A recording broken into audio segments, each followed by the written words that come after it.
In 2022, many countries and regions globally experienced unprecedented high inflation rates.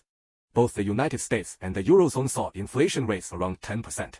This means prices, on average, were 10% higher than the previous year, which might not surprise those who closely follow economic trends.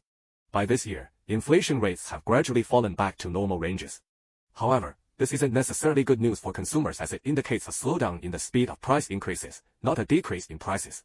Consequently, consumer spending decreases, and businesses suffer losses. If you regularly follow financial news, you've probably heard arguments like, inflation isn't always bad. Why is that? If rising prices hurt everyone, why can't inflation stay the same or go to zero? Why does the government always mess with interest rates? Firstly, neither governments nor central banks want zero inflation. Many countries set what's called an inflation target. The U.S. aims for 2%.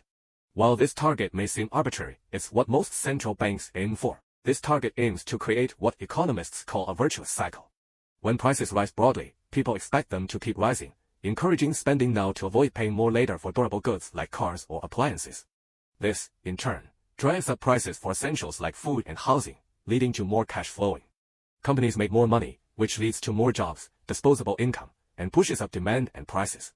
But a crucial part of this cycle is that wages also need to rise so people can afford goods and services. If wages don't keep up with inflation, problems arise. In the US, wage growth has lagged behind inflation for the past couple of years, but this trend started to reverse around mid-2023, especially for lower wage earners, which is a positive change. However, given wages have been historically low, current steady wage growth isn't enough. Any hiccup in this cycle can lead to inflation-like disruptions in supply chains causing shortages, or companies raising prices to boost profits, turning a virtuous cycle into a vicious one. With the assistance of the digital credit union, individuals can significantly expand their financial possibilities. Their primary savings and fee-free checking accounts ensure your wages are deposited early. As a non-profit organization, DCU's primary goal is to serve its members rather than mainly serving shareholders. Their mission is guided by three principles: people first, doing the right thing, and driving change. The government's main tool to combat inflation is interest rates, typically adjusted to control inflation.